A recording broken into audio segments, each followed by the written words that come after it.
మీరు కోలా గురువులే గారిని అడగండి. వైసీపీ కోసం మొత్తం పనిచేసిన వ్యక్తి ఒళ్ళు వంచి పనిచేస్తే ఆయనకి ఇవ్వకుండా వేరే వాళ్ళు టికెట్ ఇచ్చారు. ఎందుకు కోపం రావాలంటే డబ్బులు ఆయన చేత ఖర్చు పెట్టించి టికెట్లు ఎవరికి ఇస్తే కోపాలు వస్తే జనసేన పార్టీకి డబ్బులు ఎవరు ఖర్చు పెడతారు?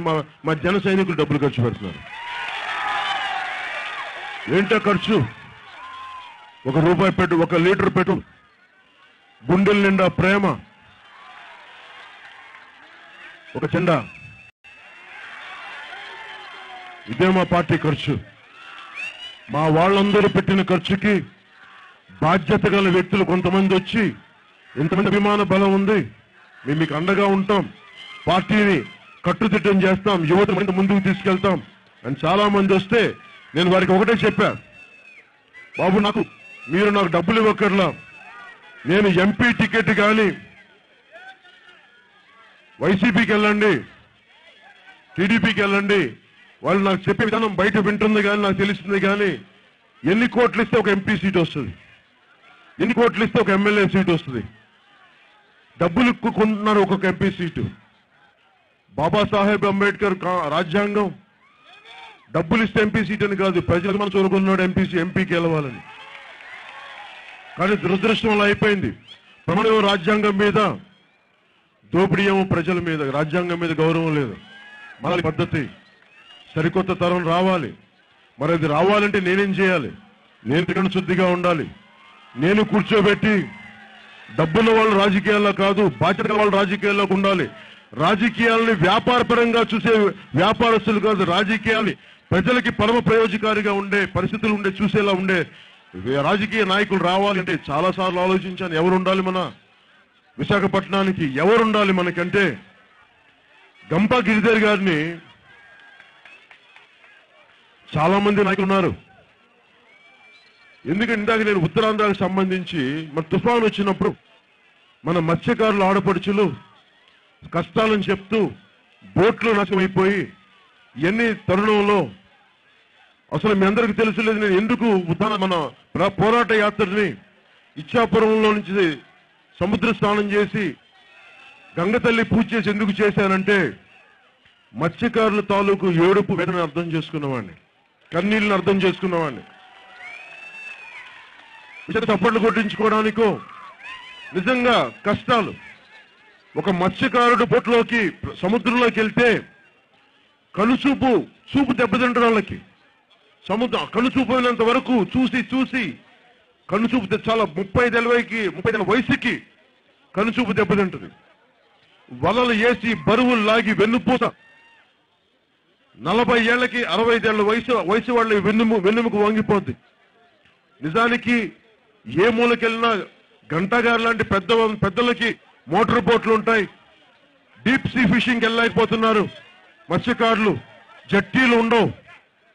నేను ఒకటే నిర్ణయించుకున్నాను, మత్స్యకారులందరికీ అండగా జట్టీలు నిర్మించాలి, డీజిల్ సబ్సిడీలు ఉండాలి. ఏవైతే కోరుకుంటున్నారో అవన్నీ మన మేనిఫెస్టోలో గంపా గిరిధర్ ద్వారా మీ అందరికీ వాడ పంపిస్తాను. మీరు చదవండి, అర్థం చేసుకోండి. నేను వాటన్నిటికీ నేను మాటిస్తున్నాను, మీకు అండగా నిలబడతాను. నేను ప్రమాణం చేస్తా ఉన్నాను. నేను పారిపోయే వ్యక్తిని కాదు, నేను పారిపోయే వ్యక్తిని, అండగా నిలబడే వ్యక్తిని. అలాగే కాలుష్యం ఎక్కువైపోయింది. కాలుష్యం గురించి మాట్లాడాలి అంటే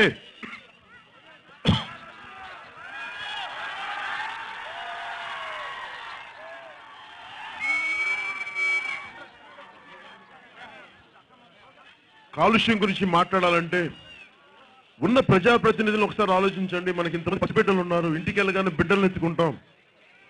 మరి వాళ్ళ భవిష్యత్తుకి ఏం చేస్తాం? కనీసం మంచి గాలి ఇవ్వద్దు, చక్కటి మన కాలుష్యం లేని గాలిని పీల్చగలిగే పరిస్థితులు కావాలి.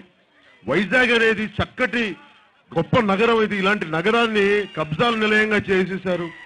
పబ్లిక్ పార్కులు ఉండవు, తిరగడానికి వసతులు ఉండవు, ప్లే గ్రౌండ్స్ ఉంటాయి, దేనికో వాడతారు. ఇంతమంది ఎంతసేపు ప్రతి రాజకీయ పార్టీ యువతను వాడుకొని వదిలేద్దామని, యువత వికాసానికి ఉపాధి అవకాశాలు కానీ ఇవన్నీ ఎవరు మాట్లాడతారు?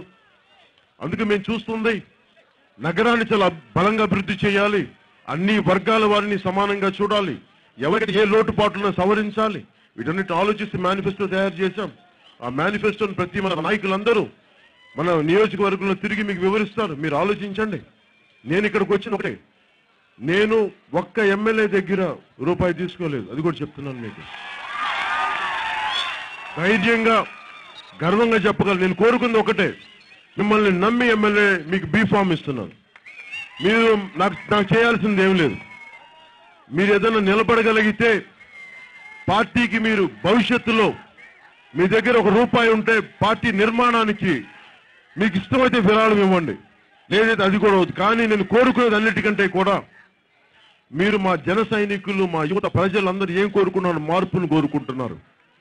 మీరు బీ ఫామ్ తీసుకొని పక్క వాళ్ళకి అమ్ముడైపోయినా కానీ, అలాగే సరిగ్గా పోరాటం చేయకపోయినా కానీ నేనైతే మిమ్మల్ని క్షమించిన ప్రతి ఒక్కరికి మర్యాదగా చెప్పాను.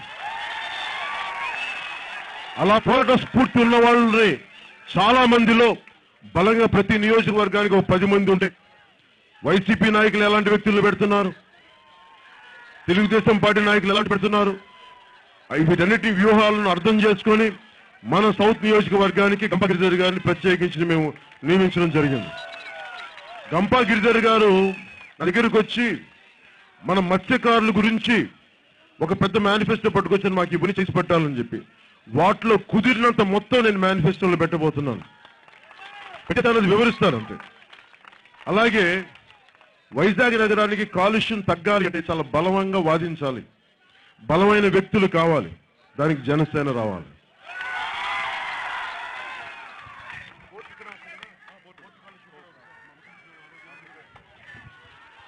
నేను మొన్న మధ్యన కాలుష్యం గురించి